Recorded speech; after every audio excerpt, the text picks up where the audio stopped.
இந்த சமுத்திரத்தின் முத்தென திகழும் இலங்கை நாட்டின் இயற்கை அரண் அழகு கொண்ட மலைநாட்டின் சிறப்புகளில் பெரட்டாசி எனும் ஊரில் அமைய பெற்ற சேரியட் பாத் என்ற இடத்தை பற்றி நீங்கள் அறிந்ததுண்டா?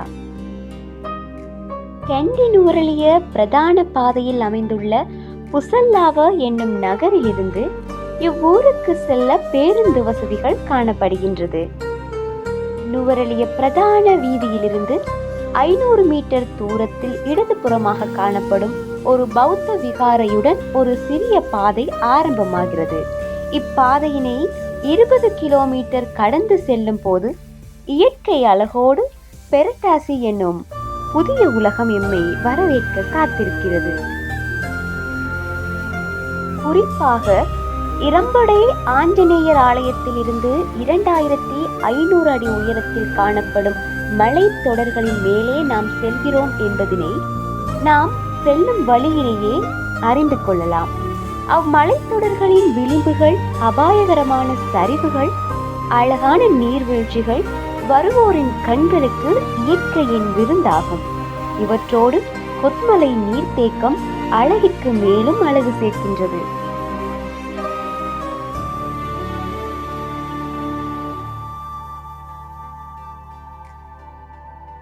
இத்தனை அழகும் கொட்டி கிடக்கும் பெரட்டாசியின் இன்னொரு அதிசயம்தான் இந்த சேரியட் பாத் எனும் மலைத்தொடராகும்.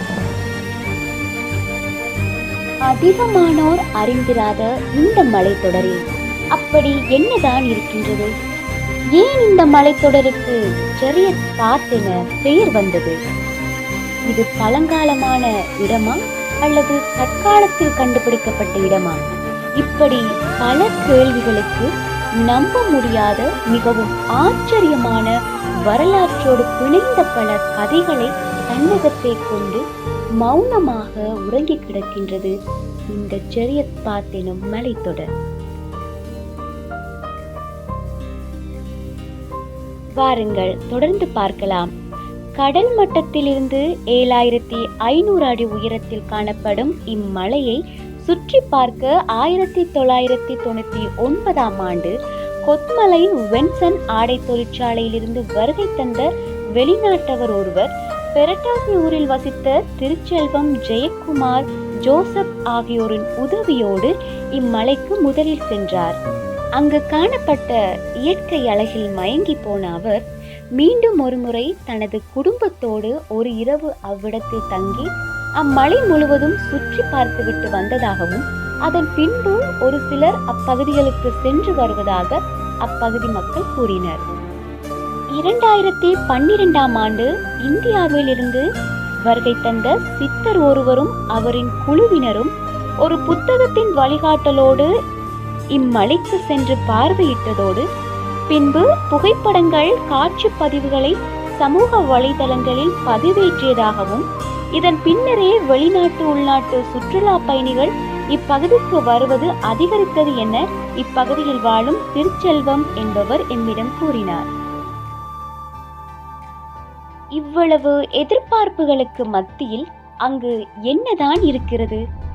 ஆம், ராமாயண கதையில் கூறப்படும் ராவணன் ராமனின் மனைவியான சீதா தேவியை புஷ்பக விமானத்தில் கவர்ந்து வந்து தரையிறங்கிய இடம் இம்மலை என மக்களால் நம்பப்படுகிறது. இதற்கு ஆதாரமாக மலையுச்சியின் ஆரம்பத்திலிருந்து 3 கிலோமீட்டர் தூரத்தில் காணப்படும் பாறைகளில் சில்லுகளின் தடயம் பதிந்துள்ளதாகவும், இது ராவணனின் புஷ்பக விமானத்தின் சில்லின் அச்சு என நம்புகின்றனர். குறிப்பாக இப்பகுதியை பார்வையிட வந்த முதல் வெள்ளையர் இக்கட்பாறைக்கு செல்லும் பாதையை தன் சொந்த செலவில் சீரமைத்து கொடுத்ததாகவும் அப்போது அவ்விடத்தில் வேலை செய்தவர் எம்மிடம் கூறினார். இப்பகுதியில் சிறிய குளம் ஒன்றும் காணப்படுகிறது. இக்குளத்தினை சீதை கண்ணீர் குளம் என்று அனைவராலும் அழைக்கப்படுகிறது. இவற்றோடு பீமன் தங்கி சென்ற குகை என நம்பப்படும் ஒரு கட்குகையும் இங்கு காணப்படுவது குறிப்பிடத்தக்கது. இவ்வளவு வரலாற்று கதைகளோடு சிறப்பு மிக்க இச்சேரியட் பாத்தின் இயற்கை அழகின் ஆச்சரியங்களை வாருங்கள் இனி பார்க்கலாம். பெரட்டாசி பிரதான பாதையிலிருந்து நெடுந்தூரம் காட்டு வழியே ஒருவர் மாத்திரம் செல்லக்கூடிய அளவில் காணப்படும் ஒத்தையடி பாதையில் சென்று செங்குத்தாக காணப்படும் படிகளில் ஏறி அம்மலை உச்சினை அடைய கிட்டத்தட்ட 7 கிலோமீட்டர் அளவில் கால்நடையாக செல்ல வேண்டும். மலையுச்சியினை அடைந்தால் அங்கே முழுவதும் சமத்தரைகளாகவே காட்சியளிக்கின்றன. இத்தரையானது குதிரை வண்டி ஓடக்கூடிய அமைப்பில் காணப்படுகின்றமையாலே இப்பகுதியினை சேரியட் பாத் என அழைக்கப்படுகின்றது. நாம் செல்லும் வழியின் வலதுபுற தொடர்ச்சி பீதர்தாளகால மலை பகுதிக்கு செல்வதோடு தெற்கு முடிவு புப்ரச என்ற சிறு நகரில் முடிகிறது.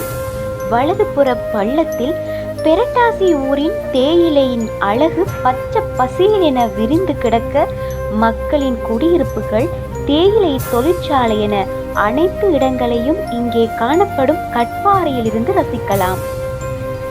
ரம்யமான இக்காட்சியிலை ரசிக்க மனம் மேலும் மேலும் ஏங்கும். குறிப்பாக சிவனொளி பாத மலை இம்மலை தொடரில் இருந்து பார்க்க மிகவும் அழகாக விளங்குவதோடு கொத்மலை நீர்த்தேக்கம் இவ்வனைத்து அழகிற்கும் மேலும் அழகு சேர்ப்பது போல் அமைந்ததாக காணப்படுகின்றது. இம்மலையின் இடது புறத்தில் தெல்தொட்ட, ஹேவாயட்ட, லூல்கந்திர போன்ற ஊர்கள் காணப்படுகின்றது. இவற்றையெல்லாம் தாண்டி இங்கு காணப்படும் வியக்கத்தக்க அதிசயம் இம்மலையில் காணப்படும் மரங்களேயாகும். ஆம், இங்கு மரங்கள் உயரமாக வளர்வதே இல்லை. அனைத்து மரங்களும் வெறும் 5 தொடக்கம் 6 அடி உயரமே வளர்கின்றது. இவற்றை குள்ள மரங்கள் என்று அழைக்கின்றார்கள். இடையில் காணப்படும் புத்தரையானது மிகவும் மிருதுவாக மெத்தை போன்று காணப்படுவதால் இப்பகுதி மக்கள் மெத்தாப்பு என இம்மலையை அழைக்கின்றார்கள். ஏப்ரல் மாதங்களில் இப்பகுதி முழுவதும் பூக்கள் பூத்து குலுங்குவதோடு குறிஞ்சி மலரும் இங்கு பூப்பது உண்டு. இக்கால பகுதிகளில் தேனீகளும் வண்டுகளும் வண்ணத்து பூச்சிகளும் இப்பகுதிகளுக்கு பெரும் படையெடுத்து வருவது மிகவும் அழகாக தோன்றும். இவ்வளவு இயற்கை எழில் கொண்ட இவ்விடத்தை பார்வையிட செல்லும் சுற்றுலா பயணிகளின் அசாதாரண செயற்பாடுகள் எம்மை கவலையுற வைக்கின்றது. ஆம், இரவில் தங்க செல்லும் பயணிகள் சிறு குடில் அமைத்து இரவு பொழுதினை கழிக்கின்றனர். இதன் போது குளிருக்காக தீ வளர்க்கவும் சமைய செய்யவும் அங்கு காணப்படும் மரங்களை வெட்டுவதோடு சேதம் செய்கின்றனர். மக்கள் பாவனைக்கு உகந்த தண்ணீரையும் அசுத்தப்படுத்துகின்றார்கள். பிளாஸ்டிக் பொருட்களை ஆங்காங்கே வீசி செல்கின்றார்கள். குறிப்பாக மதுபான போத்தல்களை பாதையோரமாக வீசி செல்கின்றார்கள். இப்பகுதி மக்கள் விறகுக்காகவும் இக்காட்டின் மரங்களை வெட்டி சாய்க்கின்றார்கள். இயற்கை விரும்பிகளுக்கு இவற்றினை பார்க்கையில் மிகவும் வேதனை தருகிறது. இயற்கை எமக்கு அளித்த கொடை இவ்வாறான காடுகளும் மலைகளும் தான். மனிதனின் கால்தடம் படாத இடங்களில் இன்று சுதந்திரமாக தாவரங்கள் சுவாசம் கொள்கின்றது. ஆனால் செறிந்து வாழும் மனிதனோ ஆக்சிஜனை போத்தல்களில் அடைத்து விற்பனை செய்கிறான். முற்பகல் செய் பிற்பகல் விளையும் என்பதற்கு இதுவே ஆதாரம். ஆகவே மரங்களையும் காடுகளையும் நேசிக்க மனிதன் பழகும் வரை இப்பூமியானது மூச்சு விட சிரமப்பட்டுத்தான் கிடக்கும். மனிதா, வாழு, இயற்கையோடு வாழ பழகு, மரங்களை வளர்ப்போம், உலகை காப்போம்.